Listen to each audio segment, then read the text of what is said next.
Salut, c'est moi.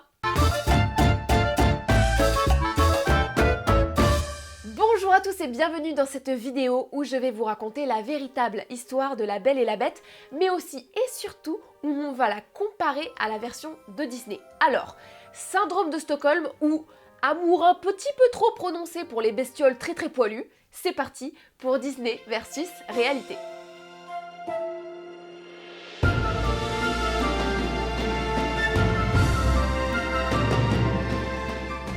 La plupart d'entre vous connaissent sans doute l'histoire de La Belle et la Bête grâce au classique de Disney sorti en 1991 et qui est, tenez-vous bien, le premier film d'animation à être nommé aux Oscars dans la catégorie meilleur film. C'est pas rien. Cette histoire a connu plein d'adaptations au cinéma, la première datant de 1899. Oui, mais la première vraie référence cinématographique de cette histoire va être réalisée par Cocteau en 1946. Disney était clairement pas le premier sur le dos, mais aujourd'hui, leur adaptation de 1991 est la plus célèbre, on va pas se mentir. On parlera aussi dans la vidéo de l'adaptation en live action de 2017 parce qu'il y a 2-3 trucs intéressants par rapport à la vraie histoire. Mais tout d'abord, que nous raconte Disney ? Belle est une jeune femme pas comme les autres parce qu'elle se cultive et qu'apparemment dans son village de gueux français, c'est pas courant. Elle vit seule avec son père, un inventeur farfelu.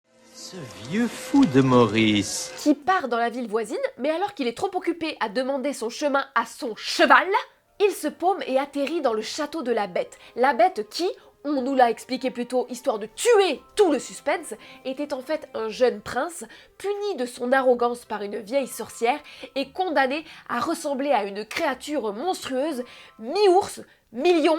Et remi-ours derrière. La seule chose qui peut briser ce sort est, comme dans tout conte de fées, le véritable amour. Oui, je dis amour parce que je suis un peu enrhumée. Notre vieux fou de Maurice se fait choper par la Bête qui le fout en tôle. Belle vient sauver son père et la Bête, pas folle, préfère troquer la bonasse contre le vieux taré. La Belle prend donc ses appartements dans le château de la Bête qui n'a décidément aucun sens de l'hospitalité. Vous viendrez dîner avec moi ce soir, et ce n'est pas une invitation. Mais chemin faisant, entre bonne bouffe et bon bouquin, la Belle se prend d'affection pour la Bête qui accepte qu'elle aille aider son père. Père qui, pendant ce temps-là, est allé balancer la présence de la Bête à tout le village. Les habitants vont donc, fourche en main, direction le château de la Bête, guidé par Gaston, le mâle alpha du village qui veut kick the beast ass. Évidemment, l'amour gagne, Gaston loupe une très haute marche. Belle s'aperçoit, on ne sait pour quelle raison, qu'elle aime la Bête. Le sort est donc rompu et tout est bien, qui finit bien. Bon, mais alors que nous dit l'histoire originale ? Est-ce que la Belle et la Bête ont vraiment existé ? Est-ce que c'est qu'une légende ? Ah, c'est plus compliqué que ça ! Beaucoup de gens pensent que l'histoire de La Belle et la Bête est tirée de l'histoire réelle de Pedro González, né en 1537 à Tenerife. C'est le premier cas connu d'hypertrichose. En gros, c'est un dérèglement du système pileux qui fait que tu es très poilu. Pedro a été offert au roi de France. Quoi ? Ouais, c'est une époque sympa. Il se maria et eut pas moins de 7 enfants. Et bim ! Sauf qu'en fait, ça remonte sans doute à beaucoup plus loin que ça. Le mythe de La Belle et la Bête est sans doute un des plus universels. Il a traversé les âges et les pays. On pense, mais rappelons encore une fois que pour tout ce qui est mythe, légende et conte, on ne peut avoir de preuves que de ce qui a été retrouvé en termes d'écriture, parce que à la base, tout ça, ce sont des contes oraux transmis de génération en génération. Reprenons, on pense que l'histoire vient d'un micmac de mythes grecs, Oedipe et le Sphinx, le Minotaure, mais surtout l'âne d'or d'Apulée et son récit d'amour et psyché. Hein ? Je n'ai rien compris à ce que tu viens de dire. Je t'explique. En méga résumé, Apulée est un écrivain latin né vers 125 en Afrique. Il a écrit notamment l'âne d'or, un récit en 11 livres. J'ai pas tout lu, hein, vous m'en voudrez pas. On y suit Lucius qui a été accidentellement transformé en âne. Pour être sauvé, il doit croquer une rose. Oui, une rose, on en reparlera. En plus de ça, il se fait kidnapper par des voleurs. Chez les voleurs, il rencontre une magnifique jeune fille. Chaque soir, une vieille servante leur raconte alors l'histoire d'amour et de psyché. Un récit dans le récit qui est lui aussi à l'origine du mythe de La Belle et la Bête. C'est l'histoire de 3 sœurs, dont la plus belle est, je vous le donne en mille, la plus jeune. Elle était tellement belle qu'on disait qu'elle dépassait même Vénus en beauté. Et ça, Vénus, ça passe pas, elle l'a un peu en travers. Du coup, elle demande à son fils, Amour, a.k.a. Eros, a.k.a. Cupidon himself, d'aller avec son arc lui mettre une flèche en pleine poire pour qu'elle tombe amoureuse d'un cajot. Sauf que Cupidon, quand il voit la belle jeune fille, il en tombe amoureux. Du coup, il l'emmène dans son palais où elle a tout ce dont elle rêve, mais elle ne peut voir son mari que la nuit tombée dans le noir. Dès les premières lueurs de l'aube, Cupidon disparaît et elle a l'interdiction de regarder son mari. La nuit venue, une fois que son mari est endormi, Psyché décide d'allumer une lampe et là, elle s'aperçoit que c'est un putain de beau gosse de l'espace. Mais une goutte d'huile brûlante de la lampe va tomber sur Cupidon, qui va se réveiller. Et lui, méga vexouille, il décide de repartir dans les jupes de sa mère, laissant Psyché en train de chialer.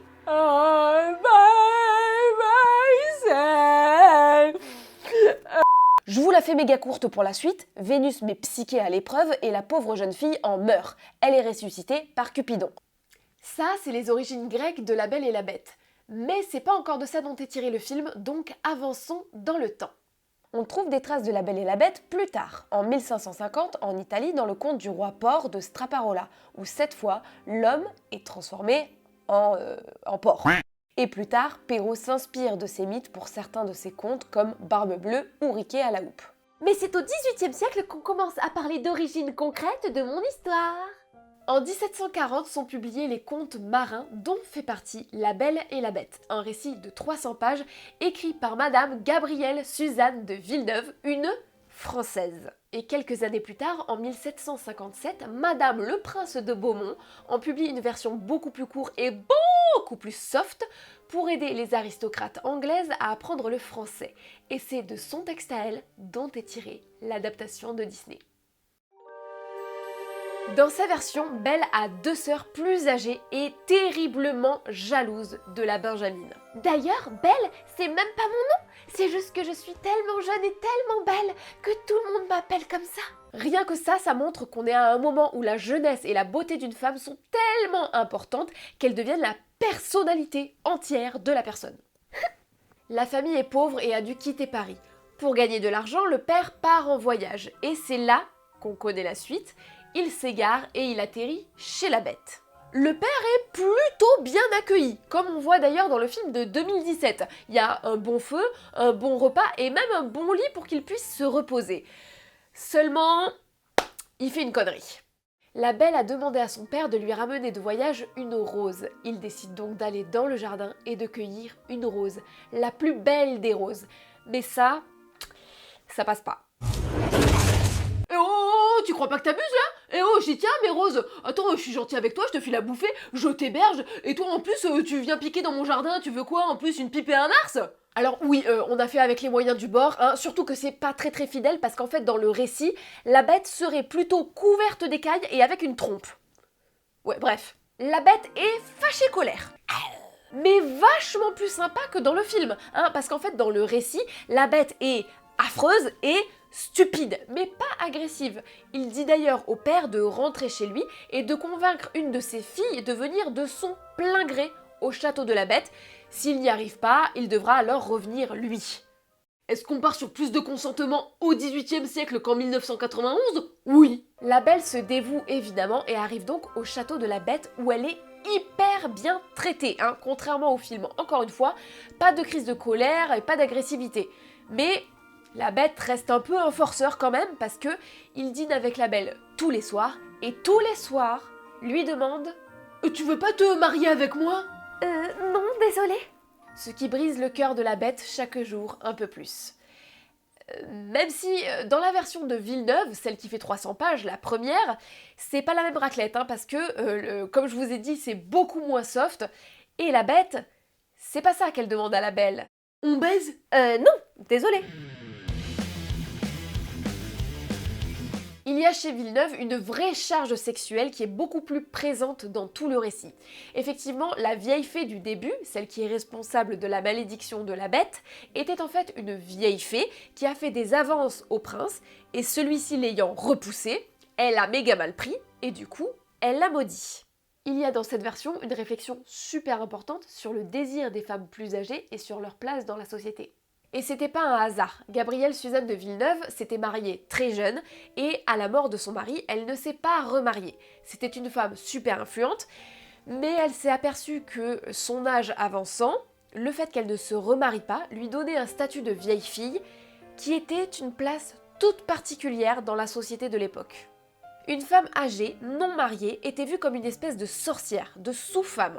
Une femme qui n'est plus jeune n'est forcément plus belle. Et c'est toujours valable aujourd'hui, ça je vois tous les jours des tweets sur la date de péremption présumée de la femme qui serait entre 30 et 40 ans à peu près. Et c'est très faux. Et si en plus elle manifeste du désir, alors là elle devient un être quasi malfaisant.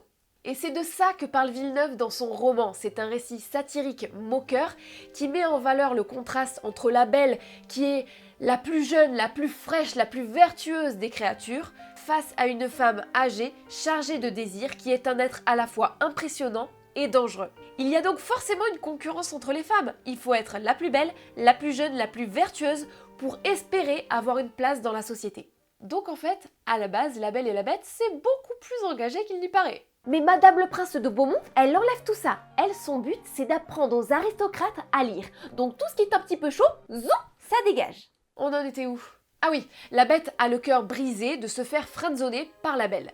La Belle apprend, malgré tout, que son père est mal en point, et la Bête va donc accepter qu'elle aille lui rendre visite.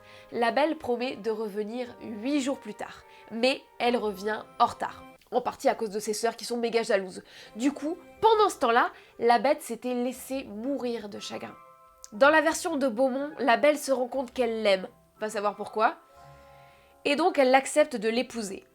Chez Villeneuve, elle accepte Enfin, vous voyez quoi. Du coup, magie, la Bête se transforme alors en beau prince.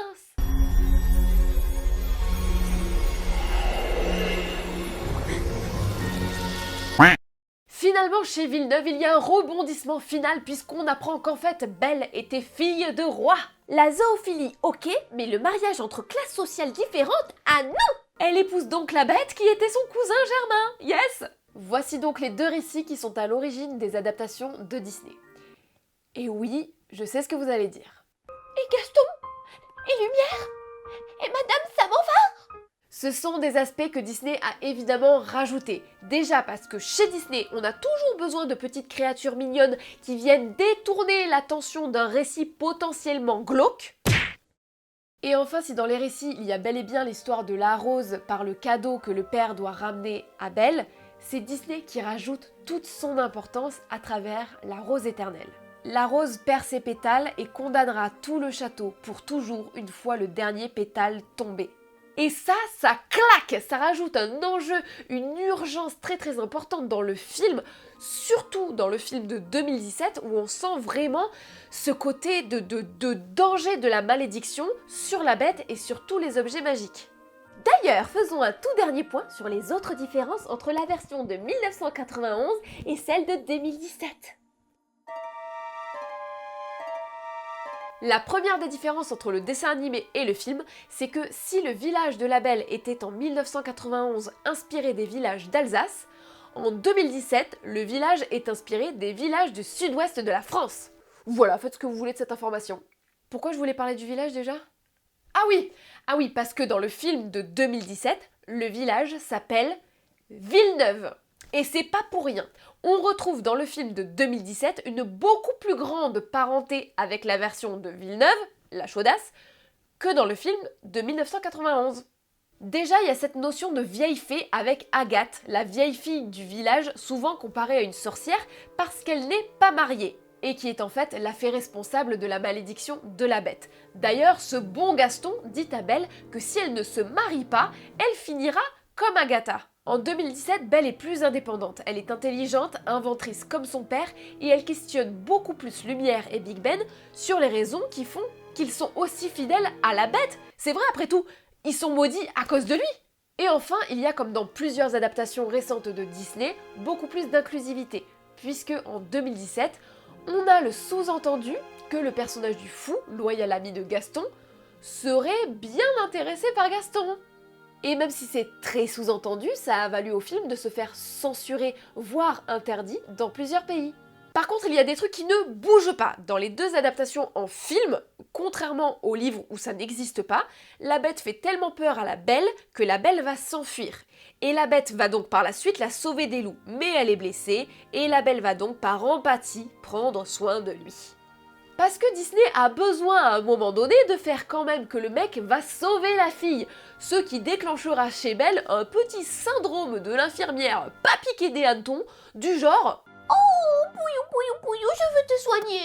Dans les films, la bête est non seulement monstrueuse, mais en plus hyper agressive. À aucun moment on comprend comment la Belle va tomber amoureuse, parce que ils passent des moments ensemble, ça se passe pas trop mal, mais l'amour il vient d'un coup, on ne sait pas d'où. C'est le gros point négatif de cette histoire. Parce que je vais enfoncer des portes ouvertes, hein, mais à mon avis, La Belle et la Bête fait partie des précurseurs en termes de récits sur le syndrome de Stockholm. Qui va donner par la suite tout un tas d'idées à tout un tas de films qui visent à faire fantasmer les spectateurs sur une relation qui part quand même sur un manque de consentement absolu. Oui, la meuf finit par tomber amoureuse, d'accord, mais n'oublions pas, surtout dans les films, que à la base, elle est quand même kidnappée et séquestrée. Et ce syndrome peut être un mécanisme de survie dans le cerveau des victimes. C'est pas fun. Et ça fait pas fantasmer. Bref, une romance qui arrive un peu par magie, un récit beaucoup plus engagé qu'au premier abord, des origines mythologiques, un manque de consentement et des poils, c'était l'histoire de La Belle et la Bête.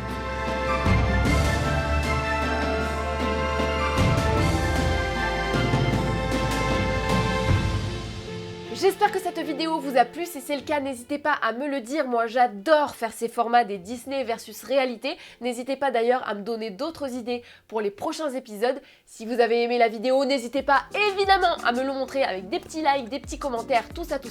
Je vous fais de gros bisous, on se retrouve mardi dans 2 semaines, n'oubliez pas de rêver et je vous souhaite une bonne fucking journée.